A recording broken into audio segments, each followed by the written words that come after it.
Assalamualaikum warahmatullahi wabarakatuh. Pembelajaran bahasa Indonesia kali ini mengenai menulis teks deskripsi. Sebelum menulis teks deskripsi, perlu mengetahui langkah-langkah dalam menulis teks deskripsi. Jadi, kali ini kita akan belajar mengenai langkah menulis teks deskripsi bersama Bu Dira Nuraini ya. Tujuan pembelajaran adalah siswa dapat menulis teks deskripsi karya sendiri tentang objek, bisa sekolah, tempat wisata, atau tempat bersejarah, atau pentas di daerah, dan lain-lain. Langkah menulis teks deskripsi. Yang pertama, tentukan objek, bisa sekolah, tempat wisata, tempat bersejarah, atau pentas seni daerah yang akan dideskripsikan.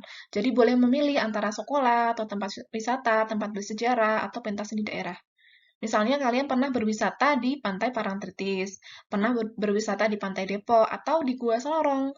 Destinasi wisata di Pajangan juga boleh, misalnya Banyulibo, atau tempat-tempat yang lain tuh boleh. Tempat bersejarah juga boleh, misalnya candi juga pernah, misalnya ceritakan, deskripsikan tuh boleh. Boleh dipilih ya objeknya. Kemudian yang kedua, tentukan judul teks. Judul teks berisi tanggapan deskriptif yang akan dideskripsikan dengan tanggapan personal penulis. Jadi di dalam judul itu ada tanggapan personal penulis. Misalnya ini, sekolah baruku, indahnya pantai baru, dan sebagainya. Misalnya di indahnya pantai baru, pantainya itu indah. Jadi kemudian di judulnya itu ada indahnya pantai baru. Ada tanggapan atau pandangan penulis. Kemudian yang ketiga, buatlah kerangka bagian yang akan dideskripsikan. Jadi buatlah kerangka untuk dikembangkan jadi strukturnya nanti. Yang contohnya ini, indahnya pantai baru. Kerangka bagiannya antara lain apa? Yang pertama, mengapa dinamakan pantai baru? Yang kedua, letaknya di mana? Ketiga, jaraknya ke tempat wisata itu berapa? Misalnya itu. Diidentifikasi itu kan pengenalan. Pengenalan misalnya Pantai Baru. Oh, nama objek wisatanya Pantai Baru. Kemudian kenapa dinamakan Pantai Baru? Dituliskan di situ, diidentifikasi. Kemudian jaraknya ke tempat wisata itu berapa? Itu diceritakan, diidentifikasi misalnya. Kemudian strukturnya yang berikutnya adalah deskripsi bagian. Nah, ini sudah mulai untuk mendeskripsikan. Misalnya mendeskripsikan tentang keadaan jalannya susah atau sulit ditempuh atau tidak, biaya masuk tempat wisata itu berapa, kemudian ombaknya itu seperti apa, pasirnya warna apa, anginnya kencang atau tidak, ada banyak penjual atau tidak, kalau ada menjual apa saja penjual-penjual itu. Terus kemudian makanan atau oleh-oleh di sana apa saja, dan kemudian fasilitas di sana, misalnya ada toilet kah, atau ada tempat ibadah musola misalnya, itu ada tidak. Itu dijelaskan di deskripsi bagian. Struktur yang kedua ya, deskripsi bagian, mendeskripsikan pantai atau objek wisata itu, misalnya yang dipilih objek wisata misalnya ya. Kemudian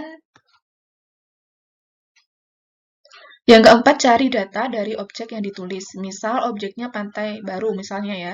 Kemudian cari data tentang pantai itu. Contohnya tentang jarak dan lain-lain. Itu kan kalau kita berwisata, itu terkadang kita tidak tahu jaraknya berapa, seberapa jauh, seperti itu. Jadi bisa data itu dicari di internet dan dipadukan dengan pengalaman kita saat berwisata. Deskripsikanlah, aku saat berwisata di sini itu seperti ini loh, seperti ini, seperti ini. Nah, itu diceritakan, dideskripsikan.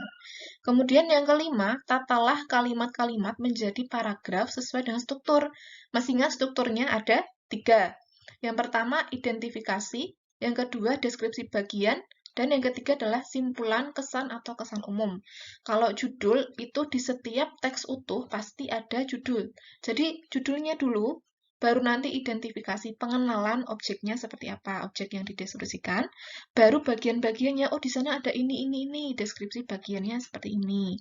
Baru nanti kesimpulan terakhir nih, kesimpulan kesan atau kesan umum tentang objek itu. Oh, Pantai Baru itu indah, patut dikunjungi, karena banyak hal yang menarik dan baru di sana. Itu kesan dituliskan di bagian akhir. Yang keenam, perincilah objek atau suasana yang kamu deskripsikan dengan menggunakan kata dan kalimat panca indera. Maksudnya itu kalau misalnya, bukan misalnya, tapi kalian pernah berwisata di Pantai Parangtritis misalnya. Nah, berarti kan pernah merasakan atau melihat pantai itu. Berarti, oh pantainya ombaknya cukup besar, anginnya seperti apa? Oh ya, banyak yang menjual layang-layang misalnya, atau banyak yang penjual ikan misalnya seperti itu. Jadi diceritakan dengan panca indera. Panca indera itu bisa melihat, bisa merasakan, bisa mendengar. Mendengar misalnya suara ini, misalnya laut tampak biru menghampar. Anginnya sepoi-sepoi, suara burung camar di pantai, rempeyek udang makanan khas di sana, enak sekali, dan lain sebagainya. Jadi ini dengan panca indera, bisa dilihat, didengar, dan dirasakan. Kalau kalian pernah berwisata, berarti kan kalian pernah melihat, pernah mendengar, pernah merasakan, oh aku dulu waktu berwisata di sini seperti ini loh, seperti ini. Nah, itu. Itulah dia langkah-langkah dalam menulis teks deskripsi. Sekian dan terima kasih dan semoga bermanfaat. Semangat belajar!